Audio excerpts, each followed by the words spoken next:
በጣም ከምናስበው በላይ ጥልቀት ያለው ነገር ነው። እኔ ምን ማለት እንዳለብኝ በጣም ነው ግራ የገባኝ በዚህ ሰዓት ላይ። እኔ ምንም አልፈልግም። አንድ ጊዜ እኔ ራሱ ያየሁት ስቃይ ነው እኮ ለስላማኒ የኔንስ ማን ነው የሚረዳኝ? እኔ እኮ ያወራው ነው ያለሁት የተረዳኝ ግን የለም። እኔ በቃችሁኝ። በጣም ያስጠላችሁ። በጣም እናስጠላችሁ። በቃኝ። እሺ እኔ አልፈልግም። ያለፈው ነገር እሺ አልፏል ብለን እንተው። ወደፊት ምን አይነት ነገር ነው ሊፈጠር የሚችለው? ምን አይነት ቀውስ ውስጥ ነው ሊገባ የሚችለው በዚህ ቤተሰብ ውስጥ? እኔ ሌላ ነገር ዝም በል በቃ አልፈልግም እንድታወራ ራስህ ድምጽ መስማት አልፈልግም። የመጣበትን ማወቅ መቻል አለበት። ዘላለም ዓለሙን ሲዋሽ ሲከዳ ሊኖር አይገባውም ነበር። በሴት በፍቅር ህይወት በሴት እኔ እሱ ነገር አይመለከተኝም። በነገራችን ላይ እየነገርኩህ አይመለከተኝማ። እታሌ ተረዳሽ? ምንም ነገር ቢሆን ከዚህ በኋላ ያለው እረዳሃለሁ። ለአይኔ ከሚያስጠላኝ ሰው ጋር ጭራሽ አባት ነኝ እያለኝ አስፈላጊ ሆኖ ካገኘ ነው የዲኤንኤ ፕሮሰስም ራሱ የምናስጀምር ነው የሚሆነው። እኔ አንቺ ልረዳሽ ችግር የለውም። እኔ ማን ነው የሚረዳኝ? አባቴ ምስኪን ስለሆነ የዋ ስለሆነ ልክ ነህ። እሱን እኮ ቀበላለሁ። ሸወድሽው። እዚህ ጋር ውስጡ እየነደደ ውስጡ እየቆሰለ ያለ ሰው አለ። ትንሽ ከወራ ከዚህ በኋላ መጥቻ አንቄ ነው መገል። እየሰማኝ ነው አይደል? እንዴት ነው? ቆይ እናንተ እንደዚህ ልክ ነህ። ይሄ ልጅ እዚህ ጋር ምንድነው የሚሰማው? አንድ ቃል ተወው፣ አንፈልግም። ያንተን አንድ ቃል አንፈልግም። አሁን አቶ አሰድ ሌላ ወሬ እየወራሽ አንቺ ላይ እልህና ቂም እንዲኖርብኝ አታድርጊ። በቃ ማለት በጣም የሚያስደስተኝ ነገር ነው እየነገርኩሽ። መናገር ስላለብኝ ነው እንዲጸዳ ብዬ ነው። ልጅ እየጠበቅሽ ነው በዚህ ነገር። ግን አንድ የሰው ልጅ ከተፈጠረ ምንም ከተደረገ በኋላ ወደ ኋላ ተመልሰ ማውራት አያስፈልግም። በቃ አለቀ አይደለ? እያጸዳ ነው ብንሄድ አይሻልም? የኔ ልጅ ትንሽ አንዳንድ መቀዛቀዞች ምናምን ነገር መጡና በቃ እንዴት እንደተጣላ ነው ብሎ አላውቅም። እኛ እኮ እዚህ ጋር ቁጭ ያልነው እኮ የእናንተን የፍቅር ህይወት ለመስማት እኮ አይደለም።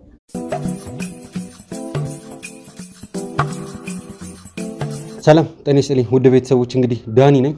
ያው ከዚህ በፊት በነበረው ቀረጻችን ላይ እንግዲህ እንደተመለከታችሁት ከናቲ ቤተሰቦች ጋር የነበረንን ቆይታ እንግዲህ አይታችኋል። ማለትም ከናቲ ቤተሰብ ስል ከእናቱ ጋር የነበረኝን ቆይታ አይታችኋል። እንግዲህ ከወይዘሮ ቀለመወርቅ ጋር የነበረኝን ቆይታ እንግዲህ በሰላም አይደለም ያጠናቀቅኩት።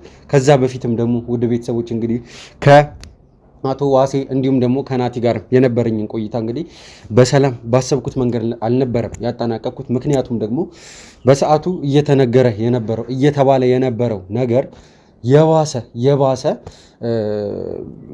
ጭንቀትን የባሰ ውጥረትን ነው ፈጥሮ የነበረውና ትንሽ ሳይሆን ናቲ ሊረጋጋ አልቻለም ፈጽሞ። ወደ ቤተሰቦች እኔም በሆን ላደርገው የምችለው ነገር ነው። እንደውም እኔ ከዛ በላይ መሆን ነው የሚመስለኝ። በቦታው ራሱ ማንም እንደው የሚይዘኝ ራሱ ያለም ራሱ እስከማይመስለኝ ድረስ ማለት ነው። ምክንያቱም ይሄን ነገር ናቲ አምኖ አይደለም ወደ ቤተሰቦች የተናደደው። ግን ደግሞ ናቲን ያናደደው ነገር አንድና አንድ ነገር ቢኖር ምንድነው?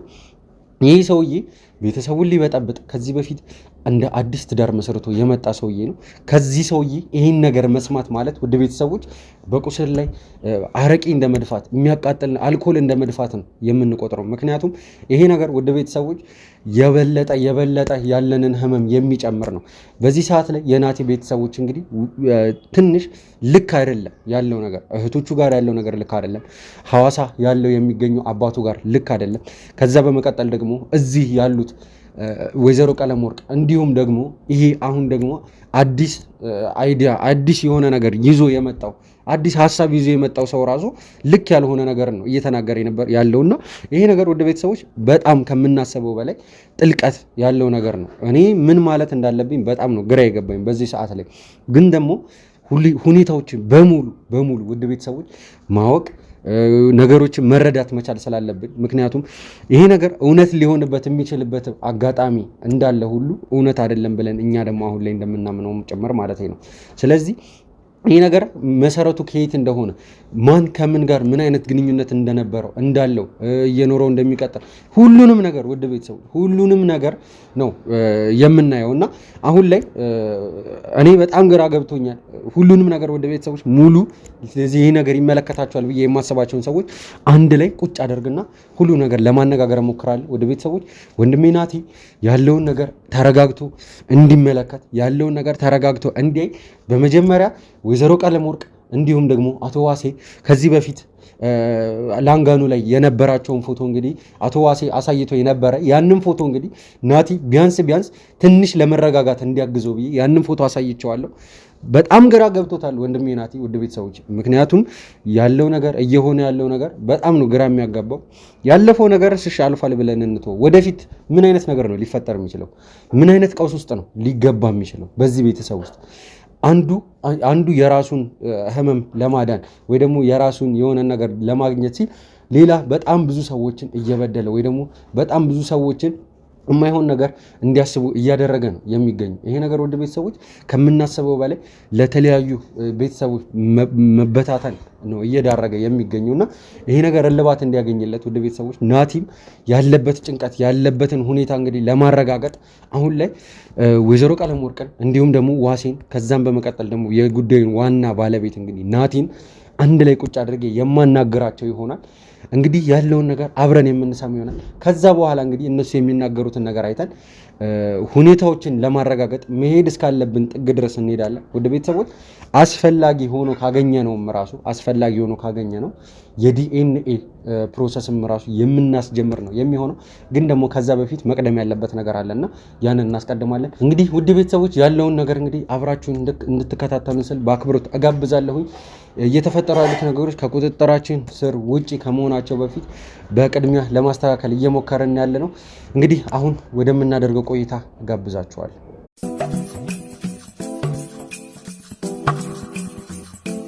ውድ ቤተሰቦች እንግዲህ በመግቢያ ላይ በተናገርኩት መሰረት አሁን ከሁሉም ጋር አንድ ላይ ተገናኝቻለሁ። ወንድሜ ናቲ አለ። ከሱ በመቀጠል ደግሞ ወይዘሮ ቀለመወርቅ የናቲ እናት እንዲሁም ደግሞ አቶ ዋሴ እዚህ ይገኛሉ። ያው ዛሬ እዚህ ቦታ ላይ የተገናኘ ነው ከዚህ ቀደም በነበረው ቆይታችን ላይ በነበረው ግንኙነታችን ላይ አንዳንድ ሁላችንም የተባባልናቸው ነገሮች አሉ። አሁን ላይ እኔ አንድና አንድ የምፈልገው ነገር ከሁላችሁም እውነቱን ለማወቅ ሁላችንም ቢያንስ በተረጋጋ መንፈስ ለመነጋገር ነው። ወንድሜ ናቲ እባክህን ለአንዴና ለመጨረሻ ጊዜ ነው ማስቸግረህ። እኔ መብትህ ነው እንደፈለግክ መሆን መብትህ ነው። እዚህ ጋር የሁኔታው ባለቤት አንተ ነህ። ግን ደግሞ ተነጋግረናል ናቲ ተነጋግረናል። ቢያንስ እውነቱን እንስማና አስፈላጊውን ነገር ማድረግ ያለብንን ነገር እናደርጋለን። ተጠያቂ የሚሆነውን ሰው እንጠይቃለን። በፈለግከው መንገድ ሁኔታዎችን ማወጣጣት እንጀምራለን ማለት ነው። እናንተም ደግሞ ከሁለታችሁም ደግሞ የምፈልገው አንድና አንድ ነገር ምንድን ነው? ቀረጻ ከማስጀመሪ በፊት እንደነገርኳችሁ ሁሉንም ነገር በስነ ስርዓት እያንዳንዱ ከስር መሰረቱ ጀምሮ ከትውውቃችሁ ጀምሮ እውነቱን አንድ እንዲደበቅ የምፈልገው ነገር የለም ከሁለታችሁ። ምክንያቱም እናንተ ናችሁ ለዚህ ሁሉ ነገር፣ ለዚህ ሁሉ ውዝግብ፣ ለዚህ ሁሉ ጭቅጭቅ መነሻዎቹ፣ ለዚህ ሁሉ ውዝግብ የእናንተ ኃላፊነት። ማንንም እኔ ብሌም ላረግ አልፈልግም ሌላ ሰው። እናንተን ግን መውቀስ እፈልጋለሁ በስነ ስርዓት። ምክንያቱም ይሄ ሁሉ ነገር አይፈጠርም ነበር። ምንም ነገር ቢሆን ኖሮ ቢያንስ አንድ ልጅ የመጣበትን ማወቅ መቻል አለበት። ዘላለም ዓለሙን ሲዋሽ ሲከዳ ሊኖር አይገባውም ነበር። እውነት እንኳን ከሆነ እንኳን እኔ ምን ማለት እንዳለብኝ አላውቅም። አሁን ላይ አንድና አንድ የምፈልገው ነገር ወይዘሮ ቀለመወርቅ እዚህ ጋር ማልቀስ ምንም መፍትሄ የለው።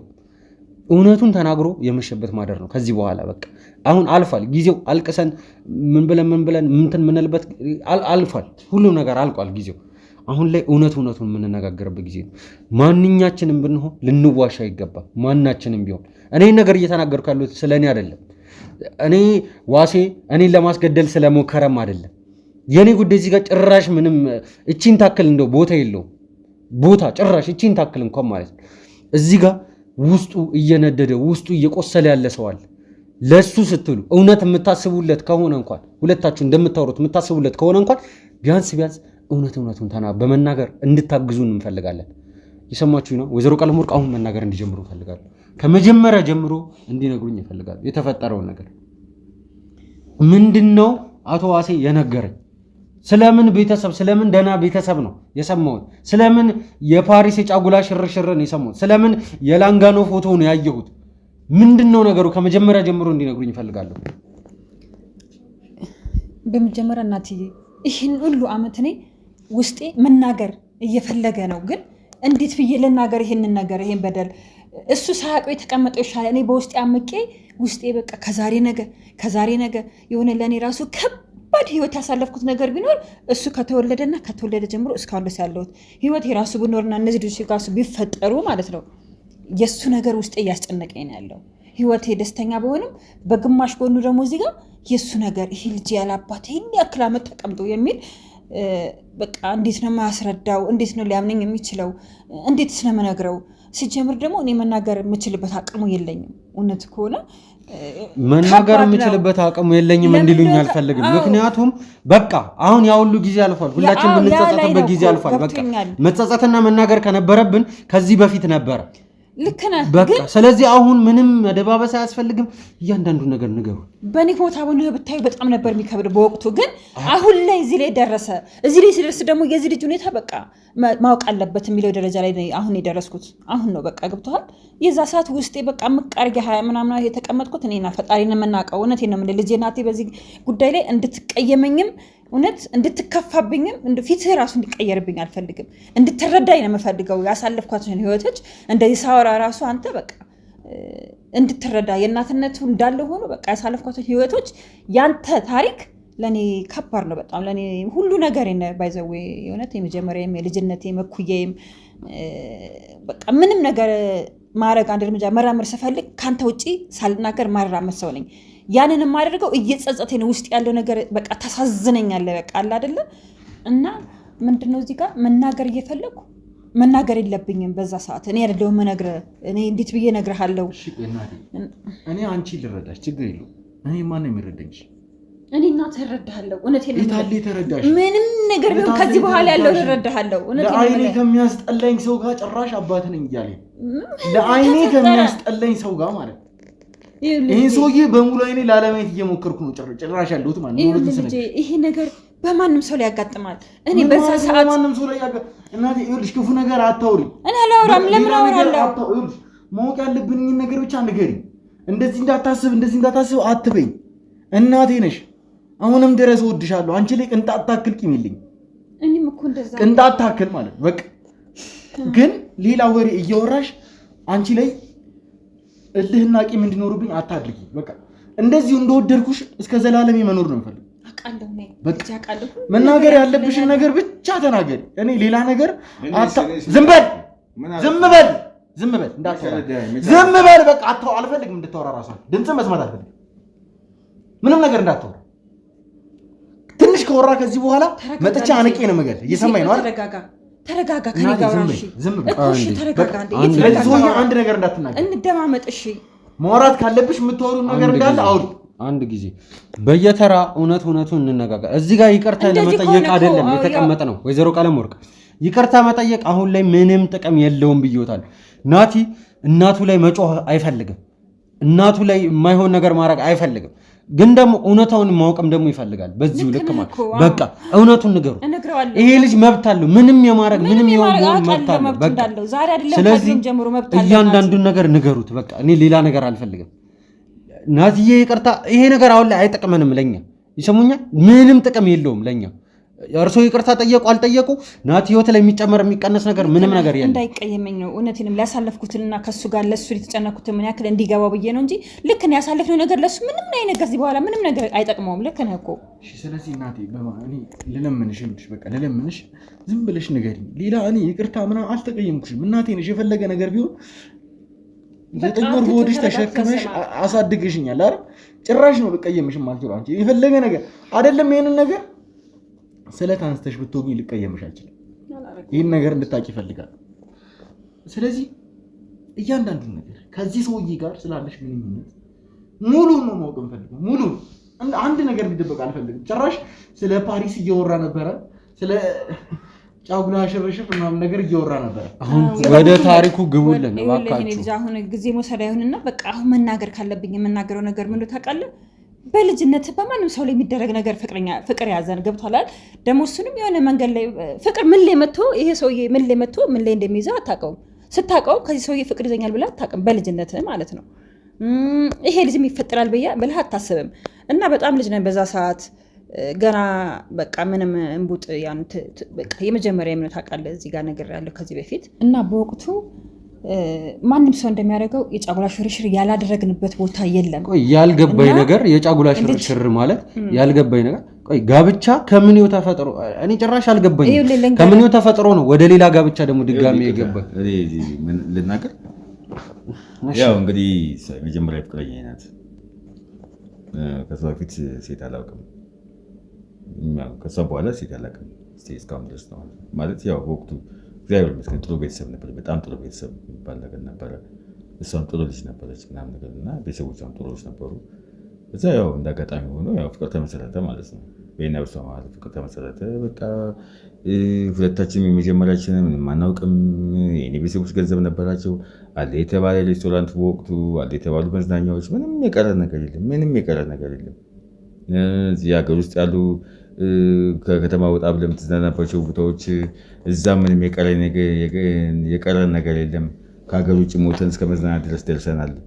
ከዛ በኋላ በቃ በዚህ ሁሉ ፍቅር ውስጥ በወቅቱ የመጀመሪያ ጓደኛ ያልከው ሰው ይህን ሁሉ መስዋዕት ሲከፍልልህ ሳትወድ በግድ ፍቅር እንዲገባ ያደርጋል። ምክንያቱም በስስት እሱም እንትን እያለኝ እኔም የመጀመሪያ ነው በዛ ሰዓት በቃ በጣም ማንሄድበት በቃ ማንዘልበት በቃ በጣም ብዙ ላይፍ አሳልፈናል። አዲስ አበባ ውስጥም ሆነ ከአዲስ አበባ ውጭም ሆነ ከኢትዮጵያ ውጭም ሆነ በወቅቱ የእሱ ቤተሰቦች እንደነገረ ጥሩ ነበሩ፣ እኔም የኔ ቤተሰቦች ጥሩ ላይ ነበሩ እና የኔ ቤተሰቦች እዚህ ጋር ምንድነው አንድ ላይ እንደዚህ እንዝናናለን ከሱ ጋር ሆኖ እንዳለ ቤተሰቦች እሱን ሌላ ሰው እንዳገባ አይፈልጉም ማለት እሱ እንዳገባ አይፈልጉ በዛ ሰዓት ማለት እሱ ማለት አቶ ዋሴና ፈቃደኞች አልነበሩም።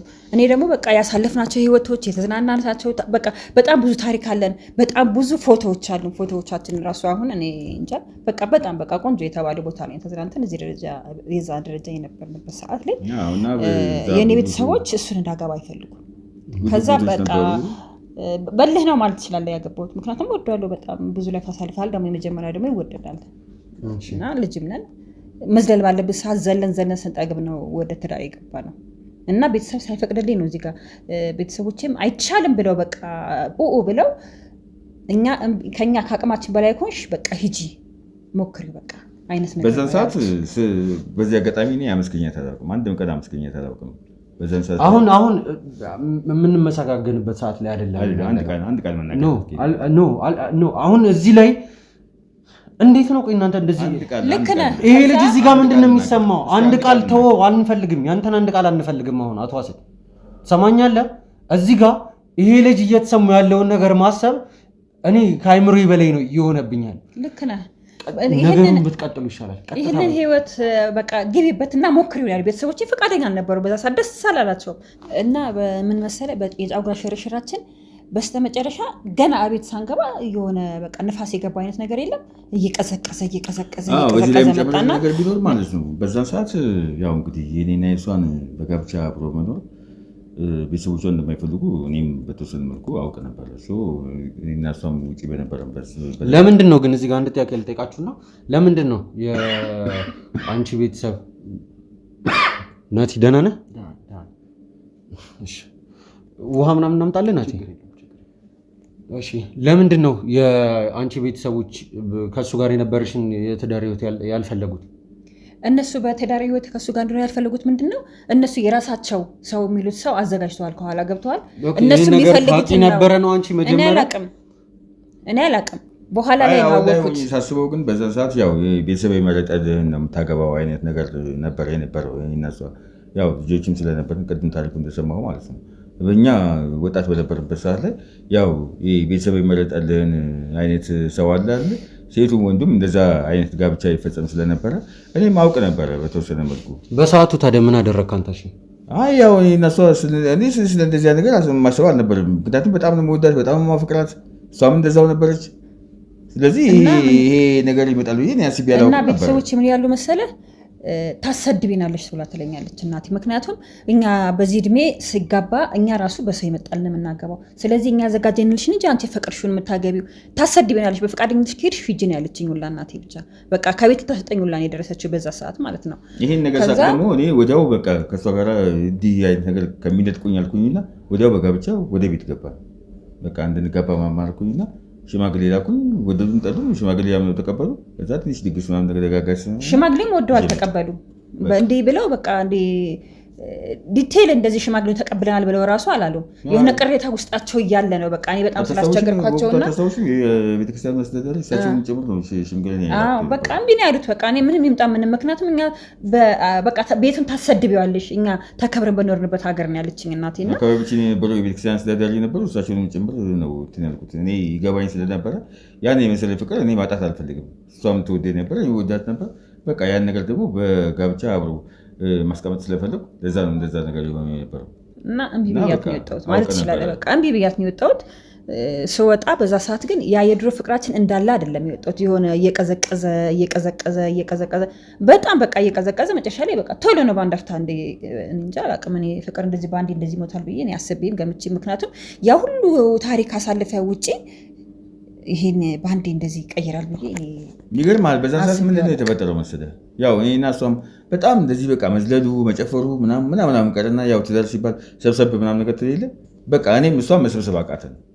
በቃ እሷን ቤት ውስጥ መቀመጥ አቃታት። ምክንያቱም ያው እንደነገርኩ ልጅነትም ስለነበረ በመካከላችን በቃ በየሬስቶራንቱ፣ በየጭፈራ ቤቱ፣ በየመዝናኛ ቦታው ምናምን መሄድ ለብደን መሰብሰብና መቀመጥ አቃተን። ያው ሁለታችንም በደንብ እየተያየን ስንመጣ ትንሽ አንዳንድ መቀዛቀዞች ምናምን ነገር መጡና በቃ እንዴት እንደተጣላ ነው ብሎ አላውቅም እኔ እንዴት እንደተጣላ ነው። በቃ በዛ ሰዓት እየቀዘቀዘ ሲመጣ በቃ እሱም ባንዴ ተቀይሮ ባንዴ በቃ በጣም እንትን አለ። በቃ የሆነ ኃይለኛ ሆነብኝ። በቃ ምን ለምን እንደ እኔ አላውቅም ሲለኝ ከዛ እናቴ ያለችኝ ነገር ለካ ልክ ነው ሞክሪው ያለችኝ አውቃ ነው በቃ ማለት ነው። የሰው ልጅ እንዴት በህይወቱ ላይ ሙከራ ያደርጋል እንዴት ሞክሪው ትለኛለች አልኩኝና ትንሽ የተወሰነ ጊዜ ነው ብዙም አልቆየሁም። ከዛ እኔ በቃ እኔ አልፈልግም ብዬ የእናቴን ሰምቼ እናቴን በቃ እግሯ ላይ ወድቄ ቤተሰቦቼን እግራቸው ላይ ወድቄ ሀታ ጎረቤቱን ስሜን ታስጠሪዋለሽ ስሜን በመጥፎ ነገር ታነሿለሽ ስትለኝ የነበረውን የምትዋደደው ቡና የምታጣጣውን ጎረቤቶቿን ሁሉ ይቅርታ ለምኜ ነው ወደ ቤተሰቦቼ የገባሁት። ረጅም ጊዜ ከእሱ ጋር አልተቀመጥኩም። እውነቴን ነው የምልህ። ለካ እናቴ ያለችው እውነቷን ነው አልኩኝና በቃ ተሰብስቤ ወደ እናቴ ጋር ሄድኩኝ ማለት ነው። ከዛ እዛ እናቴ ጋር እየኖርኩ እያለ በቃ ሞክሪ ያልኩሽ ለዚህ ነው ልጅ አለች እና ተመልሼ ወደ እናቴ ቤት ሲሄድ በቃ ሁሉንም እንዳልኩ ይቅርታ ጠይቄ እግራቸው ላይ ወድቄ እህቶቼን ታናናሾችን ሁላ ነው በቃ ይቅርታ ጠየቅኩኝና ለቤቷ አንጋፋ ነኝ እዛ ጋር ገባሁኝ። ልጆቼን እኔም ከዛ በኋላ በቃ እሷ ጥላኝ ከቤት ጥላኝ ከወጣች በኋላ በቃ ከዛ በኋላ ሴት የሚባል ነገር አስጠላኝ። በቃ ከማንም ሴት በጋብቻ ቤት ያስገብቻ አላውቅም። በቃ ያው ባለፈውም እንደነገርኩ የብቸኝነት ህይወት የጀመረው ከእሷ መለያየት በኋላ። ስለዚህ የሞተች ፍቅረኛ አለችኝ ያልከኝ ነገር እንዳለ ውሸት ነው ማለት ነው። እኔን ከመንገድ ለማውጣት ነው ማለት ነው። እውነቱ እንዳይታወቅ ከመደበቅ አንጻር ነው ማለት ነው አይደል? አሁን እውነቱን እየተነጋገር ነው አይደል? በሴት በፍቅር ህይወት በሴት እኔ እሱ ነገር አይመለከተኝም። በነገራችን ላይ እየነገርኩህ አይመለከተኝማ። እኔ የሚመለከተኝን ነው መስማት የምፈልገው። በቃ ለኔ መስማ ከዛ እንደዛ እንዳለው ሆኖ በቃ እናቴ እንደዚህ ይሄንን ያዘጋጅ እኛ በራሳችን ምንድሽ ምናምን ስትል ለሱ ቀጥታ ደውልኩና አንተ ጋር ያለውን ፋይል አንድ ነገር እንዳታስቀምጥ፣ ያ ሁሉ የተዝናናናቸው ፋይሎች፣ ፎቶዎች፣ ቪዲዮዎች ምናምን እንዳታስቀምጥ፣ ህይወቴ እንዳታበላሽ። እኔ የራሴን ህይወት ነው መቀጠለው ከዚህ በኋላ እንደ አዲስ ነው የምሆነው። ካንተ ጋር ትውውቅ የለኝም ምንም ነገር ከኔ ጋር እንዳትገናኝ ብያለሁ። ላይ መሄዷ የነገረችኝ ቀን ሰማይ የተናደብኝ ነው መሰለኝ። ስለዚህ በቃ በወቅቱ የነበሩ እንዳለችው ቪዲዮዎች ነበሩ፣ ፎቶዎች ነበሩ፣ ምናምን ነገር ነበሩ። ግን ከሀገር ውጭ ያሉት ፎቶዎች ምናምን አጠፋፋውኝና ማለት ነው። ሀገር ውስጥ የነበረው እኔም እሷም የምንወደው አንድ ፎቶግራፍ ነበረ። ያን ፎቶግራፍ በቃ ደግሜ እንዳላየው አይነት ቦታ ላይ አስቀመጥኩት ማለት ነው። በቃ ለምን ሙሉ ፋይል እኮ እንዲጠፋ ተፈልጎ ነበር አይደለም? በዛ ሳይል ብያለሁ። በዛ ሰዓት አንድ ነገር ፋይል እንዳይቀመጥ፣ ምክንያቱም በቃ ህይወቴ ካንተ ጋር ህይወቴ እዚህ ጋር አለቀ ተቋጨ።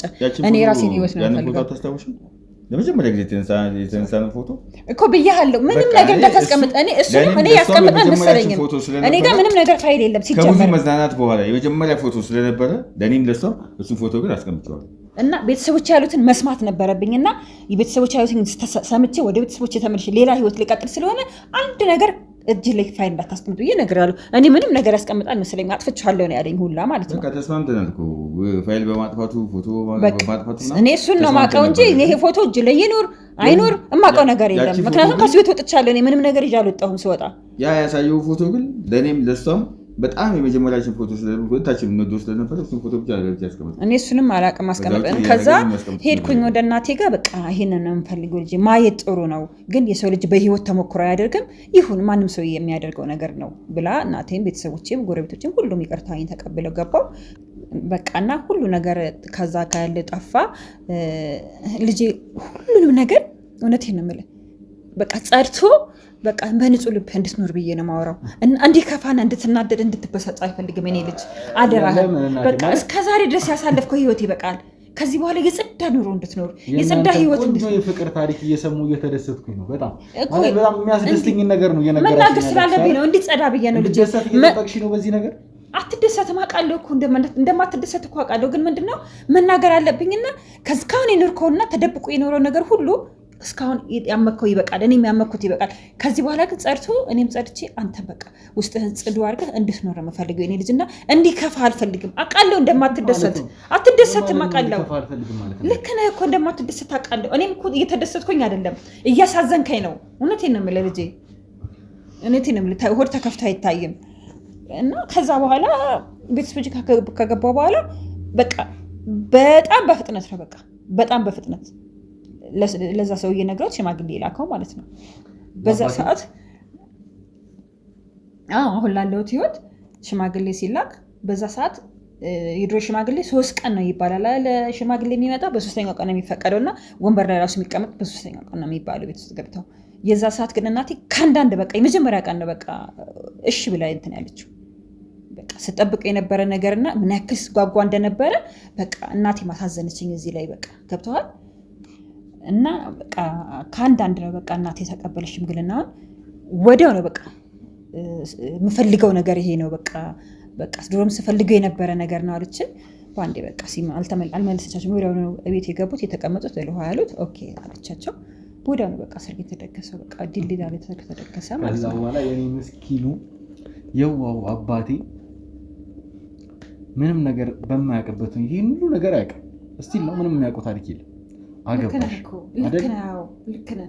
ድሮም ማለት ነው እናቴ የምትለኝን ብሰማ ኖሮ ቤተሰቦች የሚሉኝን ብሰማ ኖሮ እንደዚህ አይነት ታሪክ ውስጥ ባልገባው ኖሮ።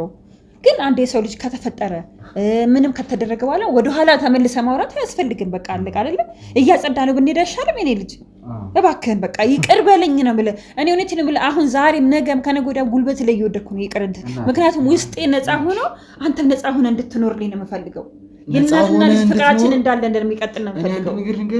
እኔ መቼም ነፃ ሆኛለሁ። ሁሉ ነገር ጸድቶ ከዚህ በኋላ የእናትና ልጅ ድሮ ፍቅራችን እንዲቀጥል ነው የምፈልገው። በቃ ሁሉ ነገር እርሳው። አንድ የሆነ ነገር ነው እያልሽኝ ያለሽው እናቴ ምንድን ነው ሆኗል። አንዴ ከሆነ በኋላ ምን ታደርገዋለህ? የጭጣት እኮ ገማችሁ ለቆርጣ አጥላትም እኮ ዝም በል የራስህ ጉዳይ አይመለከተኝም። ስላንተ እየሰማኝ ነው። ድምፅን መስማት አልፈልግም። ግድ ሆኖብኝ ነው እስካሁን እየሰማሁ ያሉት። ጭራሽ ምንም ነገር እንዳትወር። ትክክል ሊሆን ይችላል ልጅ። እስኪ አዳምጠው። እስኪ አላዳምጡም እናቴ አላዳምጡም። ዝም በል ለኔ ስትለኝ ልጅ በቃ ምን ልስበል? አላዳምጡም። እስኪ ዛሬ እንኳን ምን ልስበል? የሚያሰክን ነገር ነው እየነገርሽኝ ያለሽ። እንድትረጋጋ አይደል? የሚያረጋጋ ነገር ነው እናቴ። እኔ አንቺ ላይ መጮህ አልፈልግም። አንቺ ዲስሪስፔክት ማድረግ አልፈልግም። ስለዚህ እባክሽ እንደዚህ አድርግ እንደዚህ አታድርግ እንዳትዪ። አንተም እንዲህ ስትሆን ማየት ስለማልፈልግ እኮ ነው ልጅ። ኦኬ ስለዚህ እንትን የሆነ ዘፈን ከፍቼ ልጨፍር በደስታ እንደዛ ላድርግ አላልኩም። በአንዴ ንጹህ አትሆንም። በአንዴ አምነን ልትቀበል አትችልም። ግን በቃ ማመን አለብህ ነው የምልህ። እኔ እስቲል ያልገባኝ ነገር አለ እዚህ ጋር። ግን አንድ ያልገባኝ ነገር አለ። ታዲያ ይሄ ሁሉ ከናቲ ጋር የሚያገናኘው ነገር ምንድን ነው? እስካሁን ምንም የናቲን አባትነት እሱ ይሄ ሰውዬ አቶ ዋሴ የናቲ አባት መሆኑን የሚያሳይ ነገር ምንም ነገር እስካሁን አልተናገራችሁ። እኛ እኮ እዚህ ጋር ቁጭ ያልነው የእናንተን የፍቅር ህይወት ለመስማት እኮ አይደለም። አውቃለሁ። እሱንም ለመስማት እኮ በሂደት እንሂድ ብዬ ነው። መጀመሪያ ይሄም ልጅ ይረጋጋ፣ ነገሮችን በቃ አንድ ጊዜ እናስጨርሳቸው። ከዛ በኋላ ለአንዴና ለመጨረሻ ጊዜ ካወራናቸው በኋላ እኛ ማድረግ ያለብንን ነገር እናደርጋለን። ብቸኛ የምለምንሽ ነገር ይሄ ሰውዬ አባቴ እንዳልሆነ እንድንነግሪኝ ብቻ። አባቴ እንዲሆን አልፈልግም። በቃ እሺ እኔ አትመነኝ። በቃ አባት ታሞ ሆስፒታል ነው ያለው። ይሄን ብቻ ነው የማውቀው። ይኸውልህ ለረጅም ጊዜ ከሱ ጋር ከአባቱ ጋር ስንኖር ልክ ነው። አባቱን የሚያውቀው እሱ አባቴን ነው፣ ባለቤትን አሁን ያለውን ህይወቴን ነው የሚያውቀው። ልክ ነው እኮ ናቲ እኮ ልክ አይደለም ማለት ነው። ለረጅም ጊዜ 3 ልጆች ከዛ በታች ተወልደዋል አይደል እንዴ? ረጅም ላይፍ እኮ አሳልፍ ያለው ግን ይሄን ሁሉ ላይፍ ሳሳልፍ የናቲ ነገር ውስጤን እየቆጠቆጠኝ በቃ የልጄ ነገር በቃ ውስጤን ከዛ ከሆነ ሰዓት በኋላ ባለቤቴ ታመመ። እሱም በስኳርና በግፊት ምክንያት ነው። ያው በወቅቱ ነገር ያለው ምክንያቱ ይሄ ሁሉ እኮ ታዲያ አይገናኝም። ዳኒ አንዴ ዝም በል። ቆይ ታቆምሽበት ቦታ እንድትቀጥይ ብቻ ነው ፈልገው። ወደ ትዳር ገባሁ ሰርግ ተደገሰ እያልሽ ነበር። ከዛ ቦታ እንድትቀጥይ ነው ፈልገው። እሺ ምንም ያን ነገር እኔ ምንም ብትለኝ እሺ ነው የምለው። ብቻ አንተ ዝም ብለህ ሰማኝ እና በቃ ወደ ማማ ነው ሄደኝ። ቀጥሉ። አሁን ተናገሩ፣ ሁለታችሁም ተናገሩ። በኋላ ትዳር ውስጥ ገብተሻል። እናቴ ያባው ወዲያው ድራሻለ። እናቴ ዳረች። ዝም በል፣ ምንም ነገር እንዳታወራ፣ ዝም በል እንዳታወራ። ቀጥይና ከዛ እንደዛ በቃ ባልተወሰነ ጊዜ በቃ ምንም አልቆየችም። በቃ ቀናቶች ነው ወር እንኳን አልቆየችም እና እናቴ ዳረችኝ። በቃ በደስታ ነው ልል ብላ ዳረችኝ እና ድራኝ ከተወሰነ ከ2 ወር አካባቢ ላይ የሆነ ስሜት ሲሰማኝ ከዛ ለእናቴ ነገርኳት። ካገባሁ 2 ወር አልሞላኝም። ራሱ ወርም ራሱ በደንብ ገና አልሞላኝም እና ምንድነው ስትለኝ እኔ አላውቅም እንደዚህ ብላይ ስንሄድ ሐኪም ቤት የ2 ወር ነው ሰጠልሻል ሆስፒታል ማለት ነው። እኔ ራሱ ደነገጥኩኝ። በቃ ካገባሽ የናቲን አሁን ያለውን አባቱን ካገባሽ 2 ወር ሳይሞላ ነው የ2 ወር። አዎ ከዛ በቃ እኔ ራሴ በቃ ወይ ስማኝ ነው ባላወራው ራሱ ደስተኛ ነኝ። እውነቴን ነው የምልህ። በቃ ምን ብዬ ለማመን ራሱ ነው በቃ ሰው ልጅ ነፍስ ይዞ ነፍስ አያጠፋ እንዴት ነው ማድረገው አልኩኝ። በቃ እናቴም ግራ ገባት። ከዛ ከኔ በፊት ልጅ የለሽ ማለት ነው? ከኔ በፊት ልጅ የለሽ? የለኝም። ያ ማለት ያ ልጅ አንድ ጊዜ ናቲ አንድ ጊዜ ቆይ አንድ አስጨርሰኝ። እሺ እኔ ራሱ ያየሁትን ስቃይ ነው እኮ ለስላማኒ የኔንስ ማን ነው የሚረዳኝ? እኔ እኮ እያወራሁ ነው ያለሁት የተረዳኝ ግን የለም። እውነቴን ነው የምልህ። እሺ ወደ ወሬው ቀጥይ። ደውላልኝ ነበር ለኔ ከዛ ማለት ለኔ ደውላልኝ ነበር ማለት በቃ ያው ጽንስ ከኔ ተፈጥሮ እንደነበር ዳኒ ለኔ ነገር ነው ይበናት እንዲያወራት አንዴ ናቲ ማወቅ አለብን። ናቲ አንድ ጊዜ ሁሉ ነገር ይሰጣል ሄዳት አንድ ጊዜ መብቱ ነው የፈለገው ነገር ማለት መብት አለው ይልጅ። በቃ ቆይ ምን አናት በሉት። እሱ የፈለገው ነገር ማለት መብት አለው። ናቲ አንድ ጊዜ እውነቱን እንደምንም ብለን እንስማ። ከዛ በኋላ ማረጋገጥ ባለብን መልኩ እናረጋግጣለን። ሰማኛለህ? ሙሉ እድሜን እኮ ማላውቀው ነገር ነው እየሰማሁት። ሙሉ እድሜን ማለት እውነቱን የግድ ማወቅ መቻል አለብን ናቲ። የምር አንድ ጊዜ ተረጋግተን እንጨርስ።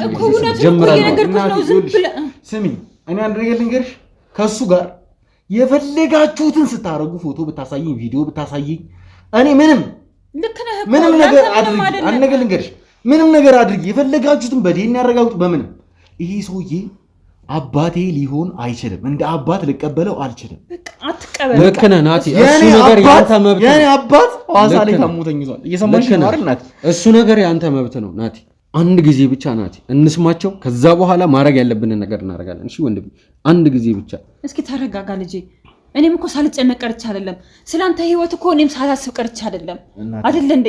ንገሪኝ፣ ዝም ብለሽ ንገሪኝ በእናትሽ። እናታ እንኳን ታንተ እኮ እንድትጨናነቅ እኔም እኮ እየደከመኝ ነው። ግን ማለት በቃ እዚህ እስካሁን የነበረው ጊዜ አልፎ አዲስ ህይወት እንድትኖርልኝ አንተም ንጹህ ሆነ እንድትኖር እኔም ንጹህ ሆኜ እንድኖር እኮ ነው እኔ ሁሉንም ማወራው ለአንተ ብዬ እኮ ነው። አምነህ ሁሉንም ነገር ከዚህ በኋላ እንድትኖርና ጽዱ ሆነ እንድትኖር እኔ የምልህን ብትሰማ። ስሚ እኔ ሌላ ወሬ አታውሪኝ። በቃ ዝም ብለሽ አንድ ጊዜ ንገሩን። በቃ አንድ ጊዜ ንገሩን። በቃ ታጨናንቅ። በቃ ያለፈው አለፈ አይደል እንዴ? ሆነ ምንም ነገር ተፈጠረ የተፈጠረ። እሺ ቆይ ከዛስ በኋላ እሺ መጸነስሽን አወቅሽ። ከዛስ በኋላ ምንድን ነው የሆነው? ከዛ ለእናቴ ነገርኳት። እናቴ እንደዚህ ሆነ እኮ ስላት አንቺ ገና አሁን ካገባሽ ይወራል ሞላሽ እንዴት እንደዚህ ይሆናል? በቃ ከዛ ሰውዬ ነው እንደዚህ ሆንሽ ማለት ነው። ምንድን እናድርግልኝ እናቴ? ምን እናድርግ ስትለኝ እኔ ምን አውቃለሁ እናቴ፣ እኔ ምንም አውቀው ነገር የለ፣ አንቺ ነሽ እኮ የምታውቂው አልኳት። ከዛ ምን አለች? ካሰበሽ ከስንት ቀናቶች በኋላ ዶክተሩንም አማክረዋለች በእርግጥ እና አሁን ያገባችሁ በፊት እንደዚህ ነበርሽ ምናምን ነገር ሁላ ብላ ነገረችው ዶክተሩንም። ከዛ ስትለው ልጅ በ7 ወር ተወልዶ እንደሚያድግ ታውቃለህ። ከዛ እናቴ በቃ ምክንያቱም እኔ ከምፈልገው ሰው አገባሽልኝ ብዬ ደስ ይለኝ ይሄ ተፈጠረ ህይወትሽንም ከምታጪ ለሱም ነገርኩት ስነግረው በቃ ይሁን መድኃኒት አትጠቀሚ ይወልድ ነው ያለኝ እሱ ራሱ ማለት ነው በቃ ለሱም ስነግረው እንደዛ ስላት ከዛ እናቴም በቃ እንደዛ ከሆነ ምንም ችግር የለም በቃ ልጅ ነው በሽታ አይደለም እናቴ ያለችኝ ማለት ነውና የሰባት ወር ልጅ ነው ልጅ ይወልድና ያድጋል ስትለኝ በቃ እኔ ማቀው ነገር የለም ምንም በቃ መፍትሄውን ያመጣችው ሰዓት ከዶክተር ጋር አውርታ ማለት ነው ይሄም አለ እንዲያልኩኝና ከዛ በቃ ውስጤን አሳምኜ ወደ ለኔ በወቅቱ ደውላልኝ ነበር እኔም በቃ ሌላ ኢንተርቪው ምናምን ዳቶስኝ ያልፋት ቆይ አንድ ያልገባኝ ነገር እዚህ ጋር አንድ ግልጽ እንድታረጉልኝ ፈልገው ነገር የናቲ አባት የተወለደው ልጅ የ9 ወር ልጅ መሆኑን አያውቅም ማለት ነው አያውቅም ለምን ስንጋባኔና እሱ ገና እኮ 9 ወር አልሞላንም እኮ አባቴ መስኪን ስለሆነ የዋ ስለሆነ ልክ ነህ እሱን እኮ ቀበል ምን ትለኝ ቀበላለሁ ሸወድሽው እና ምን ማድረግ ራሴ ማጥፋት ነበረብኝ የዚህ ሰውዬ ሰውዬ የምትለው አንተ ዝም በል የኔን አባትነት ለምንድን ነው ያልፈለከው እንድቀበል እየጠበከኝ ነው እንድቀበል ነው እየጠበከኝ ያለው እስኪ ተረጋጋና አውራኝ ዝም በይ እናት አንዴ እንድቀበል እየጠበከኝ ያለው እንደዛ እየጠበከኝ አይደለም አይደል ትሰማኛለህ አንተ ማለት መቼም ቢሆን የኔ አባት ልትሆናችሁ መቼም አንድ ጊዜ እባክህ ልጅ ተረጋጋ ድጋሜ ራስህን አታቃጥል እባክህ ልጅ ውስጥህን እስኪ ንጹህ አድርገው ልጅ ያዝው በቃኝ እኔ በቃችሁኝ በጣም እናስጠላችሁ ልክ ነህ በጣም እናስጠላችሁ በቃኝ እሺ እኔ አልፈልግም ምንድነው ማድረግ ነበረብኝ እኔ በዛ ሰዓት እሱም እውነት ለምን አልገድልኝ ለምን አልገድልሽኝም ይዛኝ ለምን አልገድልሽኝ እኔ አልፈልግም ከይሶዬ መወለድሽ አልፈልግም በቃ እኔ ምንም አልፈልግም አንድ ጊዜ ተረጋጋ ናቲ እባክህ አልፈልግም እኔ ይዞዬ ልጅ ተረጋጋ እባክህ ተረጋጋ አንድ እናንተ ተውት አረጋጋው እሺ በእናትህ አንድ ጊዜ